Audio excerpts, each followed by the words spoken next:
My name is Hedvig. I also want to say very much thank you to ReFrame and to the site participants here today. I will present the project ReFrame, a new museum model for Lektorkammaren.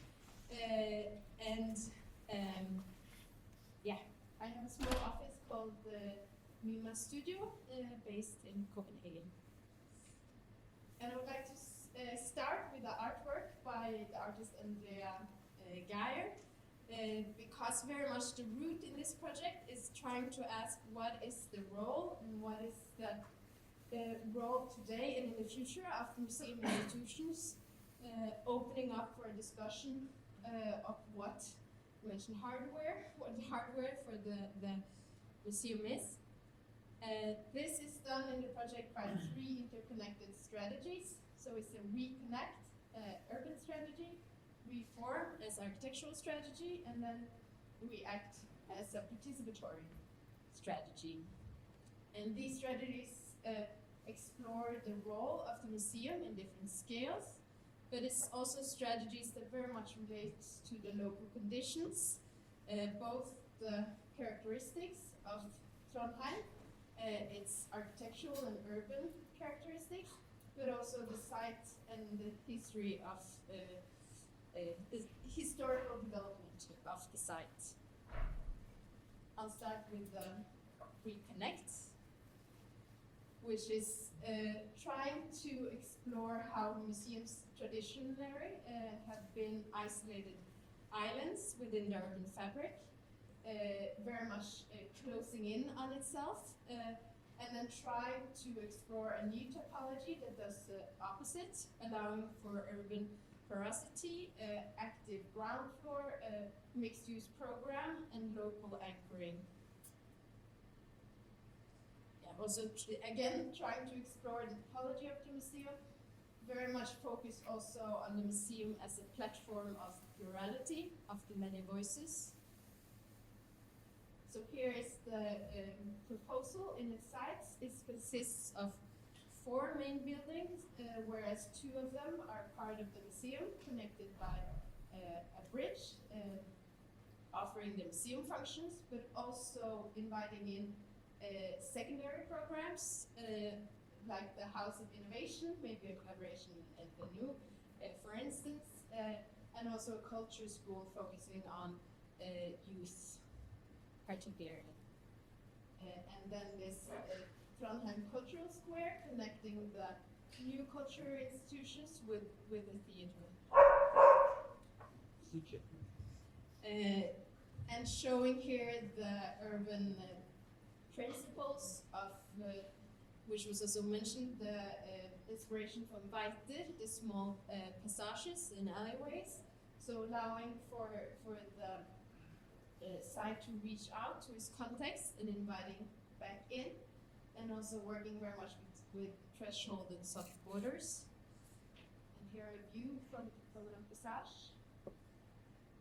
And then for the architectural strategy, which again explore the museum and how it's traditionally have been this kind of static monument with rigid spaces and very much a authorian mono voice, looking at it historically, and then trying to see how can the architecture in opposition to this actually offer spaces for change and continuous change, and be open for the unknown and the unpredictable rather than restraining it.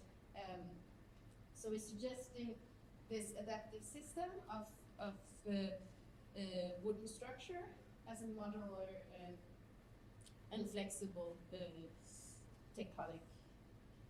And again, a reference here of John Cage musicians, but again showing the meeting between the grid and then allowing for this lived life to occur within this grid, to be adapted and adapted again. Also providing exhibition spaces called here structures of possibilities, so the possibility to changing it according to different exhibitions, different uses, and continuously doing so. Here here's an example of a space, again working with double heights where needed, creating spaces both for making, but also of course for showing the spaces. So here again, the visible wooden structure showing the grid that creates the ground, the rule, so to say, for the composition of the museum, which is a grid that is very much rooted within the existing parking garage, 2 stories parking garage, using the existing columns and reinforcing them to create the foundation of the new museum. So using very much what's on the site as the foundation. Also allowing, in this case, to keep the parking garage open, keeping 3/4 of the parking spots. Which also tap into a strategy. Here's the Gatsbruksplanen of Trondheim, which actually says that it wants to minimize the parking spots in the streets, so offer the streets for pedestrians.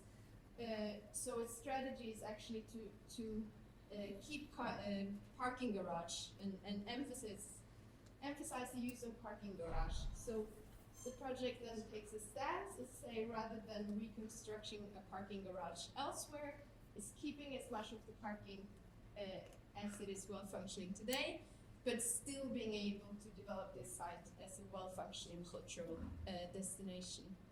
And seeing here how the existing ramps are then included in the museum, and again showing this main square and the main entrance of the museum. And then I go into React.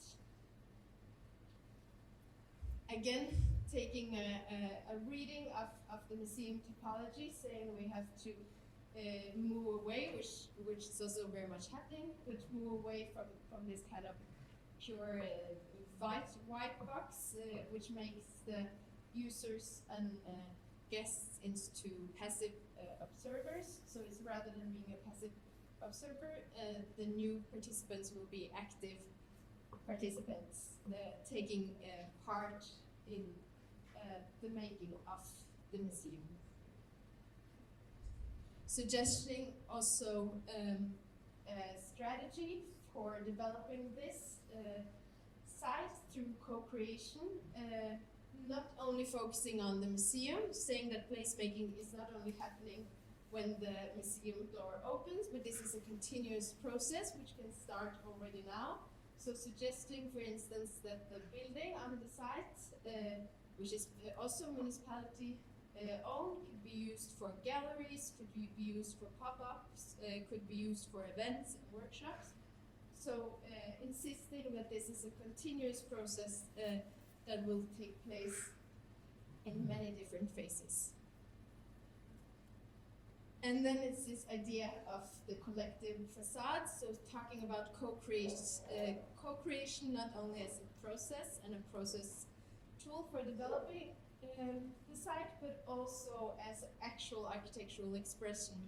So this suggests a facade system based on design for disassembly, where the users of the city and the school children and so on are invited into the plots to have these workshops where they can draw on the facade shingles, which are afterwards treated by this linseed oil. So then when you mount it, you would have this facade that is actually drawn by the people. And that's the last slide.